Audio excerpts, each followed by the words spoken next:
მე გახლავართ ეკა ჯაიანი, პროფესიით მიკრობიოლოგი, მუშაობ გიორგი ელიავას სახელობის ბაქტერიოფაგიის მიკრობიოლოგიისა და ვირუსოლოგიის ინსტიტუტში. მიკრობიოლოგიით დავინტერესდი სტუდენტობის პერიოდში, თბილისის სახელმწიფო უნივერსიტეტში ვსწავლობდი ბიოლოგიის ფაკულტეტზე და მომეცა შესაძლებლობა, რომ წავსულიყავი გერმანიაში, ლაბორატორიული პრაქტიკა გამეულო შტუტგარტის უნივერსიტეტში და ეს იყო ჩემთვის პირველი შეხება ექსპერიმენტულ კვლევებთან. ძალიან გამიტაცა ამ ექსპერიმენტულმა სამუშაოებმაც და აქედან გამომდინარე გადავწყვიტე, რომ გავხდარიყავი მიკრობიოლოგი.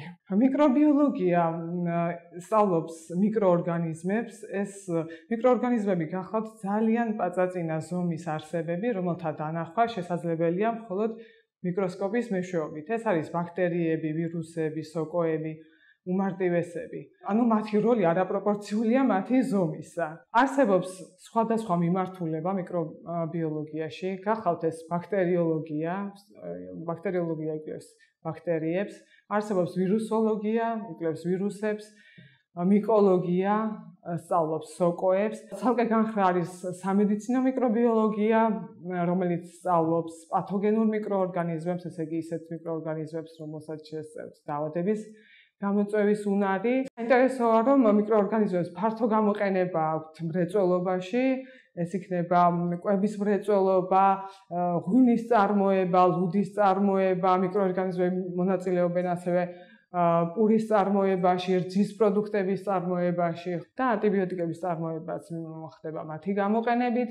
ასევე გენური ინჟინერიის მეშვეობით ბაქტერიებში ხდება სხვადასხვა გენის ჩაშენება და ჩვენთვის სასურველი გარკვეული ბიოლოგიურად აქტიური ნივთიერების მიღება. შეიძლება იყოს ინსულინი, შეიძლება იყოს ადამიანის ზრდის ჰორმონები, ვაქცინის კომპონენტები, ინტერფერონები თუ სხვა.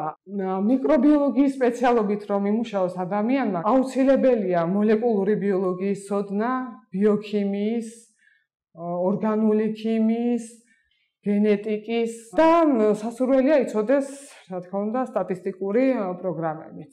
აქ არის შანსი, რომ ჩვენთვის საშიში მიკროორგანიზმის ჩვენ დაუნებურად გამრავლდეს, ხო?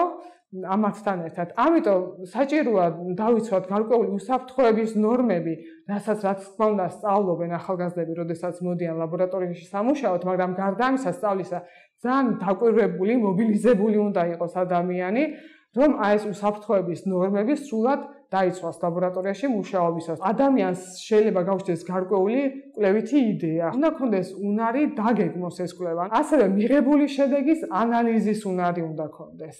თუ არ იცავს სამუშაო ნორმებს და წესებს, შეიძლება ადამიანი დაავადდეს იმ მიკრობით, რაზეც მუშაობს. აი ეს არის რისკ ფაქტორი. ძალიან მრავალფეროვანია სფერო, სადაც შეიძლება დასაქმდეს მიკრობიოლოგი, რა თქმა უნდა, თავისი ინტერესებიდან გამომდინარე და ეს არის აი პროფესიის უპირატესობები. ზოგადად მიკრობიოლოგია სწრაფად განვითარებადი დარგია.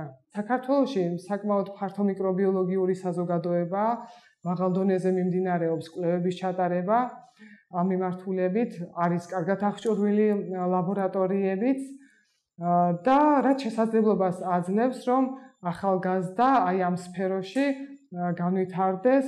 მინდა რჩევა მივცე იმ ახალგაზრდებს, რომლებიც დაინტერესებულნი არიან მიკრობიოლოგიით. აუცილებელია, რომ მათ ღრმაცოდნა ჰქონდეთ როგორც მიკრობიოლოგიაში, ასევე იმ სპეციალობებში, რომლებიც ახლო კავშირშია მიკრობიოლოგიასთან. ეს ყველაფერი ეხმარება ახალგაზრდას, რომ ჩამოყალიბდეს მაღალ პროფესიონალ სპეციალისტად, რაც გაუმარტივებს მას მოეძიოს სამუშაო ადგილი. მისთვის საინტერესო ვიწრო სპეციალიზაციით მიკრობიოლოგიის სფეროში.